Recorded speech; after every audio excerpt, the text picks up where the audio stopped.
జై శ్రీరామ్. శ్రీమాత్రే నమః. శ్రీ గురుభ్యో నమః. 2026 సంవత్సరం జూన్ 28వ తారీఖు నుంచి 2026 సంవత్సరం జూలై 4వ తారీఖు వరకు ఈ వారం యొక్క గోచార గ్రహస్థితుల ఫలితాలు. ఈ వారంలో ఉన్న గోచార గ్రహస్థితులు, గ్రహగమనాలు, అలాగే దాన్ని అనుసరించి గోచార గ్రహగమనాలకు అనుసరించి తదనుగుణమైన ఫలితాలు ద్వాదశ రాశుల వాళ్ళకి, ద్వాదశ లగ్నాల వాళ్ళకి పరిశీలిద్దాము. ముందుగా గోచార గ్రహగమనాలు. వృషభ రాశిలో మంగళ సంచారము, మిథున రాశిలో రవి సంచారము, కర్కాటక రాశిలో బుధదేవుడు, బృహస్పతి వారు, శుక్రాచార్య వారి సంచారము. బుధ భగవానుడు ఈ నెల 30వ తారీఖు నుంచి వక్రగతిలోకి వెళ్తున్నారు. ఈ వారం అంతా కూడా ఇంకా కొన్నాళ్ళు వక్రగతిలోనే ఉంటారు, అది ఉంటుంది. ఈ నెల 30వ తారీఖు నుంచి వక్రగతిలోకి వెళ్తున్నారు. ఈ వారం 30వ తారీఖు నుంచి వక్రగతిలోకి వెళ్తున్నారు. సింహరాశిలో కేతుదేవుని సంచారము, కుంభరాశిలో రాహుదేవుని సంచారము, మీనరాశిలో శని మహారాజు సంచారము. అన్ని రాశుల్ని చాలా వేగవంతంగా, అన్ని ప్లానెట్స్ లో చాలా వేగవంతంగా చుట్టి వచ్చే గ్రహం, ఏకైక గ్రహం చంద్ర భగవానుడు. ఆయన ఈ వారము ఆయన పర్యటన అంటే ఆయన గోచార గ్రహస్థితి వృశ్చిక రాశి మొదలుకొని కుంభరాశి వరకు ఉంటుంది. ఆయన 4 రాశులు ఆయన సంచారం సాగిస్తున్నాడు చంద్ర భగవానుడు.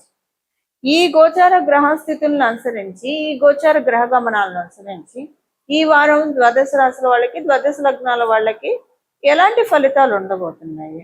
ఈ వారంలో గోచారంలో ఏమన్నా సిగ్నిఫికెంట్ విషయం ఉందా అంటే, బుధ భగవానుడు వక్ర గమనంలోకి వెళ్ళడము సిగ్నిఫికెంట్ విషయము. 30వ తారీఖు నుంచి ఆయన కర్కాటక రాశిలో ఉంటూ వక్ర గమనంలోకి వెళ్తున్నారు. ఇది ఎలాంటి ఫలితాన్ని ద్వాదశ రాశుల వాళ్ళకి, ద్వాదశ లగ్నాల వాళ్ళకి కలిగిస్తుంది? గురు భగవానుడు, దేవగురువైన బృహస్పతి, అలాగే అసుర గురువైన శుక్రాచార్యుల వారితోటి కలిసి ఆయన సంచారం చేస్తూ వక్రగతిలోకి వెళ్తున్నారు. దీనివల్ల ద్వాదశ రాశుల వాళ్ళకి, ద్వాదశ లగ్నాల వాళ్ళకి ఎలాంటి ఫలితాలు ఉంటాయో మనం ఇప్పుడు పరిశీలిద్దాము. వృశ్చిక రాశి. వృశ్చిక లగ్నాల్లో పుట్టిన వాళ్ళు హెల్త్ పరంగా కొంచెం జాగ్రత్త తీసుకోండి. మేజర్ హెల్త్ ఇష్యూస్ ఉండవు కానివ్వండి, రెస్పిరేటరీ ఇష్యూస్ ఒకటి, దాంతోపాటు స్కిన్ ఎలర్జీస్ మీకు కావచ్చు, మీ ఇంట్లో వాళ్ళకి ఇలాగ ఏదైనా ట్రిగర్ అవ్వడానికి ఛాన్స్ ఉంది. రాత్రిపూట నిద్ర పట్టదు, కారణం తెలియదు, ఎందుకు నిద్ర పట్టట్లేదో తెలియదు. కొన్ని ఒకప్పుడు అంటే 2025 బిఫోర్ 2025 నుంచి కాస్త తప్పరిల్లారు వృశ్చిక రాశి, వృశ్చిక లగ్నంలో పుట్టిన వాళ్ళు. ఇంకా 26 అయితే ఇంకా బాగున్నారు. బట్ 25 బిఫోర్ అంటే అప్పుడున్న టెన్షన్స్ కి, స్ట్రెస్ కి నిద్ర పట్టలేదంటే ఒక అర్థం ఉంది. ఇప్పుడు ఏమైంది, ఎందుకు నిద్ర పట్టట్లేదు, కారణం తెలియదు. ఫుడ్ అని కాదు, టెన్షన్స్ అని కాదు, ఎందుకో నిద్ర పట్టట్లేదు అనిపిస్తుంది. అది బాగా ఎనర్జీ డ్రైన్ చేసేసినట్టు అనిపిస్తుంది. పోనీ మీరు అసలు సోషల్ మీడియాలో కూడా యాక్టివ్గా ఉండరు, పక్కన అంటే ఫోన్లు స్క్రోల్ చేయడం ఇది లేకపోయినా కూడా నిద్ర పట్టదు. ఇది మీకు నిద్ర పట్టకపోవడం వల్ల ఆ డిస్టర్బెన్స్ డే అంతా క్యారీ అవుతుంది. పొద్దున పూటేమో అన్ని ఇంపార్టెంట్ పనులు ఉంటాయి, అప్పుడేమో సుష్టిగా నిద్ర వస్తూ ఉంటుంది. రాత్రిపూట ఎక్కడికి పారిపోతున్నా అర్థం. ఇలా ఉంటుంది మీకు. ఇది ఒక తలకాయ నొప్పిగా అనిపిస్తుంది. పొద్దున పూట ఇంపార్టెంట్ వర్క్స్ అందరూ మీకు టైంని కేటాయిస్తారు. అంటే ఇప్పుడు ఏ పనులైనా బిజినెస్ పీపుల్కి అయితే వాళ్ళు చాలా మందితో పని ఉంటాయి. ఇప్పుడు మీరు ఎంప్లాయ్ అయినా మీటింగ్స్ అవి ఉంటాయి కదా, ఇవన్నీ ఏంటంటే మీటింగ్స్ లో మిమ్మల్ని అప్రిషియేట్ చేస్తుంటారు, కానీ అది వినడానికి మీకు నిద్ర అలా కళ్ళు తూలిపోతూ ఉంటాయి. వ్యాపారస్తులైనా అంటే మీరు షెడ్యూల్ చేసుకున్న మీటింగ్స్ అందరూ కూడా సహకరిస్తారు, మీకు ఫేవరబుల్ గానే మాట్లాడతారు. మీరు అటెన్షన్ పే చేసే టైంలో పే చేయలేకపోతారు. దీనివల్ల మీకు ఇబ్బంది అయితే ఏం రాదు, అక్కడి నుంచి వ్యతిరేకతలు అయితే ఏం రావు, కాకపోతే మీరే గిల్ట్గా ఫీల్ అవుతారు, ఇదేంటి వాళ్ళు ఏమనుకున్నారో ఏంటో అని. ఇలాగా ఈ వారం ఇలా పెక్యులియర్ గా ఉంది. బట్ మిగతా విషయాలు అంతా కూడా బాగా ఉంది. వీలైనంత వరకు రాత్రిపూట పడుకునేప్పుడు శివ శివ శివ అని అనుకోవడం, లేదా సోమ సోమ సోమ సోమ సోమ అనుకుంటూ ఉంటే నిద్ర అలానే ఎప్పుడు పడుతుందో తెలియకుండా నిద్ర పడుతుంది. ఇది ఒక టిప్ అనుకోండి, ఒక పరిహారము. ఇలా అనుకుంటూ ఉంటే నిద్ర బాగా ఉంటుంది. నిద్ర మెయిన్ ఇంపార్టెంట్, మీకు తెలియకుండా ల్యాక్ ఆఫ్ స్లీప్ వల్ల మీ ఆపర్చునిటీస్ అయితే ఏం చేయజారవు. ఇంకా మీరు అటెంటివ్ గా ఉంటే ఇంకా మంచి రిజల్ట్స్ వచ్చేదేమో అనిపిస్తుంది మీకు. అది సవరించుకోవడానికి ఇది ఈ వారం యొక్క గోచర గ్రహస్థితుల ఫలితాలు. వృశ్చిక రాశి వృశ్చిక లగ్నంలో పుట్టిన వాళ్ళకి ఈ వారం చేసుకోవాల్సిన పరిహారము. బుధ భగవానుడు వక్రగతిలోకి వెళ్ళారు కాబట్టి ఈ వారంలో మొదటి 2 రోజుల తర్వాత 30వ తారీఖు నుంచి మొత్తం కూడా ఈ వారం మొత్తం కూడా విష్ణు సహస్రనామం చదువుకోవడము అత్యద్భుతమైన ఫలితాలని ద్వాదశ రాశుల వాళ్ళకి ద్వాదశ లగ్నాల వాళ్ళకి కలిగిస్తుంది. విష్ణు సహస్రనామం కావచ్చు, లలిత సహస్రనామం కావచ్చు, శివ సహస్రనామం కావచ్చు, ఏదైనా కూడా సహస్రనామాల్ని చదవడం వల్ల లేదా వినడం వల్ల చాలా మంచి ఫలితాలు వస్తాయి. మీకు కుదిరితే కనుక ఉదయం పూట అమ్మవారి సహస్రనామము, మధ్యాహ్నం పూట విష్ణుమూర్తి సహస్రనామము, అలాగే సాయంత్రం పూట శివుడి యొక్క సహస్రనామాలు ఇవి చదవడం కానీ వినడం కానీ చేస్తే చాలా మంచిది.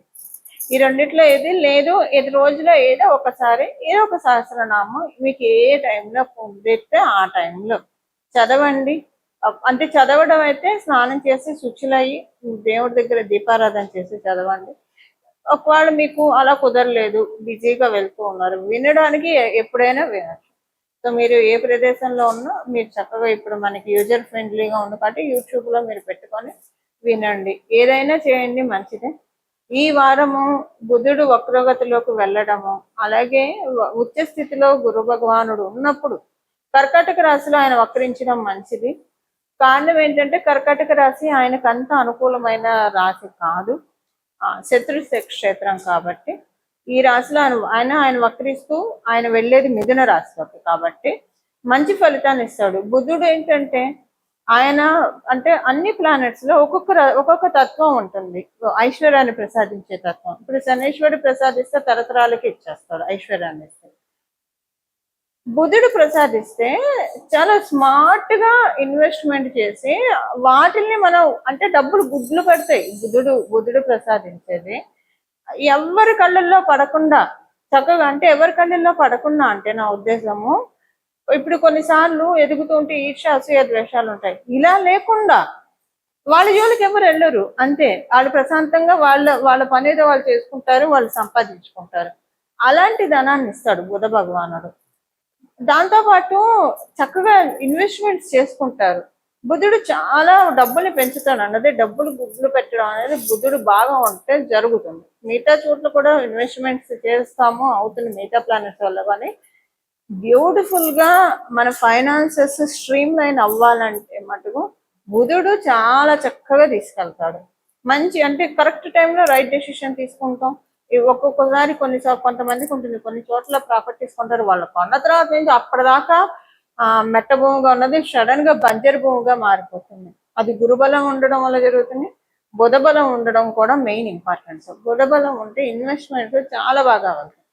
అలా డబ్బులు పెంచుకోవడానికి ఇది సరైన సమయం కాబట్టి ఈ సమయంలో ఏదైనా సహస్రనామాలు చదివితే కనుక చాలా చక్కటి ఫలితాలు వస్తాయి. చదివినా విన్నా కూడా ఇవి ఈ వారం యొక్క గోచర గ్రహస్థితుల ఫలితాలు మరియు తదనుగుణంగా చేసుకోవాల్సిన పరిహారం కూడా. ఇలా మనందరం కూడా భగవంతుడి ఆశీస్సులు పొందాలని చెప్పి, మన జీవితాలు సుఖ సౌఖ్యాలతో నిండాలని చెప్పి మనస్ఫూర్తిగా మనందరి తరఫున భగవంతుని శరణు వేడుకుంటూ మంగళం. నమో భగవతే వాసుదేవాయ. బుధుడు వక్రగతిలోకి ఉండడమే ఒక స్పెషల్ సిగ్నిఫికెన్స్. అంటే కాలపురుషుడు కుండలిలో సహజ లాభస్థానంలో లాభాధిపతి అయిన అంటే వన్ ఆఫ్ ద లార్డ్, కుంభరాశికి వన్ ఆఫ్ ద లార్డ్ అయిన రాహు భగవానుడు కూడా ఆయన స్వక్షేత్రంలో ఉండడము, గురు భగవానుడు ఉచ్చ స్థితిలో ఉండడము, ఇవన్నీ కూడా అందరికి ఫైనాన్సెస్ జీవం పోస్తుంది. గత కొంతకాలంగా చాలా మంది ఆర్థికంగా చాలా ఇబ్బందులు పడుతున్నారు. కొంతమందికి చాలా బాగా ఉంది, కొంతమంది చాలా ఇబ్బందులు పడుతూ ఉన్నారు. అలా ఇబ్బందులు పడుతున్న కోవలో కనుక మీరు ఉంటే, ఆ ఇబ్బందులు లేకపోయినా కూడా ఇంకా పెంచుకోవడానికి, ఇబ్బందులు పడుతున్న వాళ్ళకి దాని నుంచి బయటపడడానికి, ఆ ఇబ్బందుల నుంచి బయటపడడానికి ఇది చాలా బెస్ట్ పీరియడ్. మీకు కుదిరితే విష్ణు సహస్రనామాలే వినండి. అందులో విష్ణు సహస్రనామాల్లో లాస్ట్ లో మనకి చెప్పినట్టు శివుడు పార్వతి యొక్క సంవాదం ప్రకారము శ్రీరామ రామ రామ అనుకుంటే విష్ణు సహస్రనామం చదివిన ఫలితం వస్తుంది. కాబట్టి రోజంతా కూడా మనసులో శ్రీరామ రామ రామ శ్రీరామ రామ రామ శ్రీరామ రామ రామ అని అనుకోవడము అత్యద్భుతమైన ఫలితాన్ని కలగజేస్తుంది. కర్కాటక రాశి చరిత్రను కూడా సూచిస్తుంది. ఏదైనా పురాణాలు చదవడము లేదా వినడము ఇలాంటివి చేసినా కూడా చాలా సత్ఫలితాలను వస్తున్నాయి. అందులో అక్కడ దేవగురువైన బృహస్పతి ఉండడం వల్ల శివ మహాపురాణాన్ని విన్నా చదివినా చాలా మంచి సత్ఫలితాలు వస్తాయి. భాగవతము విన్నా చదివిన దేవి భాగవతం కావచ్చు, శ్రీమద్ భాగవతం కావచ్చు, చాలా మంచి ఫలితాలు వస్తాయి. కారణం ఏంటంటే ఇప్పుడు గురువు శుక్రుడు ఇద్దరు కూడా అక్కడ సంచారం చేయడం, ఇద్దరు గురుదేవులు సంచారం చేయడము ఏదన్నా భగవంతుడికి సంబంధించిన లీలల్ని తెలుసుకోవడానికి, వినడానికి, తద్వారా మనకి మంచి రిజల్ట్స్ వస్తాయి. అంటే మనకి స్వామి కార్యం స్వకార్యం అంటాం కదా, ఇక్కడ అది జరుగుతుంది. భగవంతుడి యొక్క లీలల్ని తెలుసుకుంటూ ఉంటే మన జీవితాన్ని చక్కగా మంచి రైట్ పాత్రలోకి తీసుకువెళ్ళి మనకి చక్కటి ఐశ్వర్యాన్ని ప్రసాదిస్తాడు భగవంతుడు. ఇలా మనం అందరం కూడా భగవత్ కృపకి పాత్రలు అవ్వాలని చెప్పి మనందరి తరఫున భగవంతుడిని మనస్ఫూర్తిగా శరణి వేడుకుంటూ మంగళం. నమో భగవతే వాసుదేవాయ.